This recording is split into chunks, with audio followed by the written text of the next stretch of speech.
சென்னை பெரம்பூரில் மதுபான பாரில் ஊழியரை ரவுடி தாக்கிய சம்பவம் பரபரப்பை ஏற்படுத்தியது. இதுகுறித்த கூடுதல் விவரங்களை நம்முடைய செய்தியாளர் அசோக்கிடம் கேட்கலாம். அசோக், விவரங்களை பதிவு செய்யுங்கள். அபிநயம் பெரம்பூர் இருக்கக்கூடிய மாதவ நெடுஞ்சாலையில அரசு மதுபான கடையில் உள்ள பார் நடத்தி வரும் ஹரிகிருஷ்ணன் என்பவர் நடத்தி வராரு.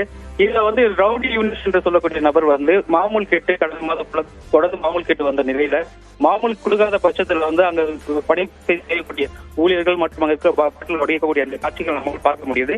இந்த சம்பவம் தொடர்பாக ஹரிகிருஷ்ணன் காவல்துறை செம்பியல் காவல் நிலையத்தில் புகார் கொடுத்தாரு. அதில் காவல்துறை அவரை கைது செய்து சிறையில் அடைக்கப்பட்டனர். சிறையில் இருந்து வெளியே வந்த யுனேஷ் என்பவர் தொடர்ந்து நேற்றும் மதுபான கடை பாரில் சென்று பிரச்சனை ஈடுபட்டிருக்காரு. ஹரிகிருஷ்ணன் பலமாக தாக்கப்பட்டிருக்கு, அங்க ஊழியர் தாக்கப்பட்டிருக்காரு. இது தொடர்பாக சிசிடிவி காட்சிகள் இதன் அடிப்படையில் செம்பியம் காவல்துறையினர் தற்போது ரவுடி யுனேஷ் கைது செய்து விசாரணைக்கு அழைத்து சேர்த்திருக்காங்க. விவரங்களுக்கு நன்றி அசோக்.